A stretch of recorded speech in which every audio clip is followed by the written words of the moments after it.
Today I've come to a very busy Beaconsfield Services and I've come to see what's going on up there on the roof. Toc Charles from Spirit Energy has kindly invited me over to their latest solar installation for Extra MSA at the Beaconsfield Services on the M40. This came about after I featured their previous installation at Cobham Services on the M25 in one of my videos. Well, thank you very much for inviting me up on the roof at Beaconsfield Services. Yeah, that's right. Do you want to just tell us what we're doing up here? So Spirit Energy is installing 840 solar panels on the roof here at Beaconsfield as part of our, if you like, rollout of solar across the whole of Extra MSA's service station portfolio. So we're installing the panels today. They should be done by the end of the day. And then within about a week or two, the whole thing will be up and running and generating free electricity. So 840 panels, did you say? Yeah. Yeah. And what's the peak output of that lot? So I can't remember off the top of my head. It would be about 400 kilowatt peak. I can tell you they're going to generate 350,000 kilowatt hours over the course of the year. And 96% of the generation from these panels will be used by the building. Very little is going to be exported, which means that the investment return for the service station is pretty much as good as it's going to get.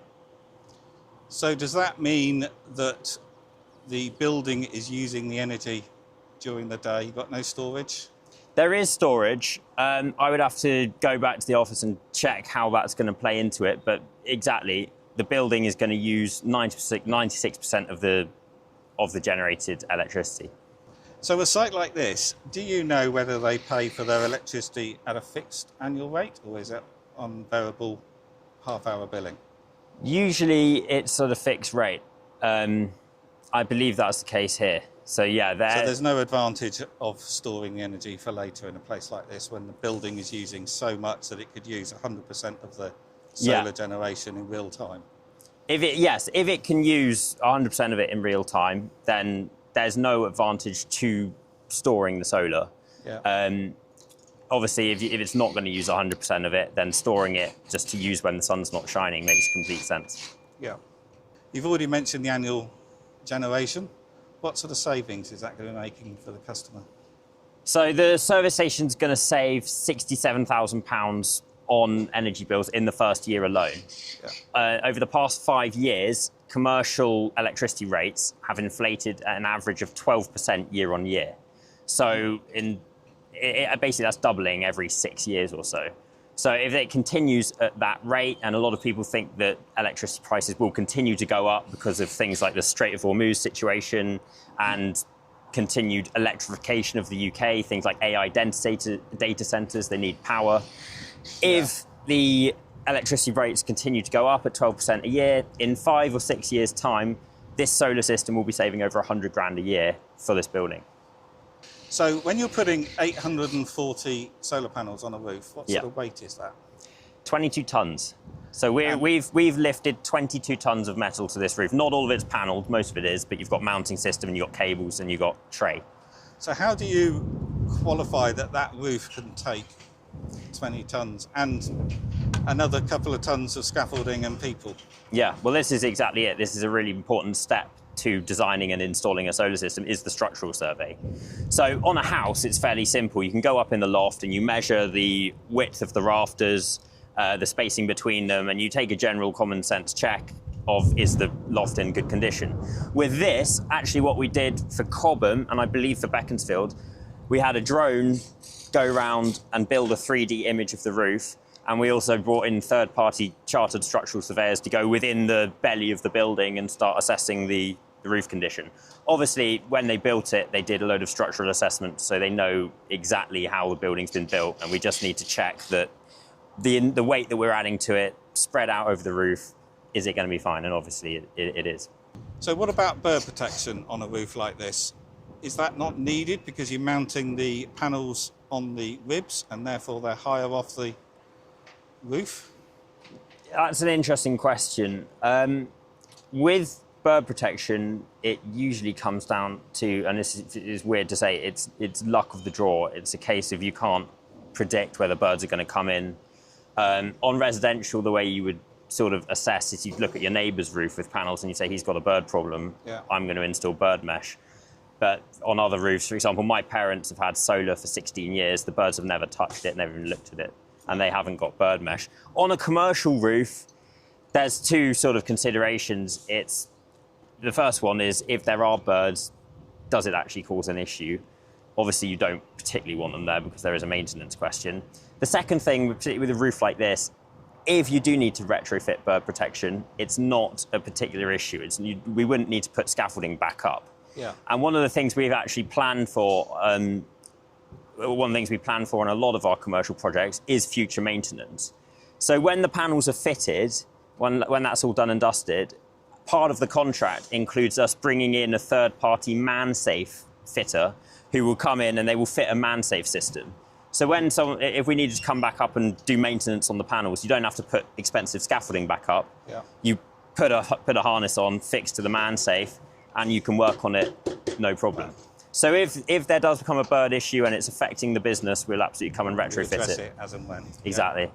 And what about cleaning? Is there a cleaning schedule on a installation like this, or do you not bother? Are they sort of self-cleaning? Because they are quite flat compared to a residential property where they're going to sit at more of a steeper angle.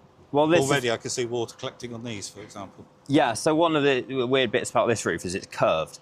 It's a barreled roof, which we can come onto. But yeah, cleaning, usually a commercial client would clean the panels every 1 or 2 years. So the last couple of weeks, it's been absolutely tipping it down with rain almost every day. Yeah. Have you been up here installing panels in the rain? Yeah. So Zach and I were here yesterday filming our own video and we were rained off halfway through. The installers kept going. So yeah, it's just a part of the job. On a roof like this, it's all right. You do get some commercial roofs that are pitched at 25 degrees and they are slippery and you can't work on them, particularly if there's ice as well. Yeah. But no, this one's been all right. As you can see, it's flexing, which helps a bit, and it's grippier than a standard commercial roof. So this has been all right, but yeah, we carry on. So they have been out even in that heavy rain? Absolutely. And are they doing the long hours like they were doing at Cobham? Yeah. Not quite as long as Cobham. Cobham, we were averaging 12-hour days. Here it's 10, so still long days. This one's been a bit easier than Cobham from a labour standpoint. On Cobham, we put the scaffolding up overnight. Yeah. Here we haven't had to do that, but it's working around the client really. Whatever we need to do to keep them happy. And has there been any impact with the customers coming to the site or deliveries out the back? Not from the... Because this doesn't quite seem so busy out the back here compared to Cobham. It's a smaller yard. It is. So I think it's 10,000 people every day or every week, one of those. I think it must be every day, come in and out of this site. Yeah. Obviously, that's no issue. We've put the loading bay round the back to bring the panels up to the roof to basically leave everyone alone. Yeah. Obviously, we do have Pizza Express, Nando's, McDonald's running pretty much 24 hours a day, so their deliveries are coming in and out, and it's about, at the end of the day, coordination and trying not to get in their way. So we've got a telehandler to lift panels up to the roof, and really it's, okay, there's a lorry coming, we know they're coming to deliver to the McDonald's at this time on this day, we'll make sure the panels are up before that, or we'll do after it, so we're not getting in the way, effectively. This channel has had over 15 million views, yet only has 40,000 subscribers, whereas it should be 3 to 4 times that, because over 90% of the viewers are not subscribed. Please do, it's completely free, it's only a click for you and it really does help. The panels and cable trays are secured using clamps that grip around the ribs, with no drilling into the roof, so its integrity and weatherproofing stay completely intact. When we design the mounting system, that is a serious consideration. It's part of the structural survey is obviously the weight you're adding to the roof, but more of it is the wind uplift. And obviously you're exactly right, the wind's going to get up and these panels are going to act like a sail and try and take the roof off, essentially. Yeah. But no, that's exactly what we have to design for. Same on a residential roof as well. So we've got 3 100 kilowatt inverters. And effectively, all of the DC cabling from the roof is going to come down and go into these. So the inverter is essentially doing two things. It's the brain of the system.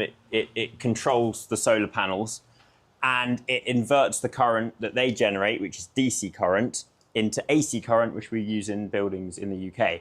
So you've got the solar panels, electricity goes into the inverter, and then from here it goes into the building to be used wherever's needed. I don't know the spec of the cable, but effectively this is what's going to come out of the inverter. You've got 3 inverters, they'll each have a length of this cabling, effectively going from the inverter into the distribution board to be sent throughout the site. This cable was huge, with 70mm square conductors. These units are automatic DC isolators. The ProJoy photovoltaic firefighter safety switch automatically isolates high voltage DC current, preventing firefighters from encountering hazardous DC wiring during a blaze. They automatically trigger if the internal temperatures exceed 70 degrees Celsius, or when it detects AC power loss, or via a manually triggered emergency button. It was a fascinating afternoon with Spirit Energy, seeing how they installed this huge commercial solar system at Beaconsfield Services. If you're considering solar for your own commercial or residential project, check out their website. And for more from TOC explaining solar panels, batteries and EV chargers, subscribe to the Spirit Energy YouTube channel. Both are linked in the description below. And here's the finished job at Beaconsfield.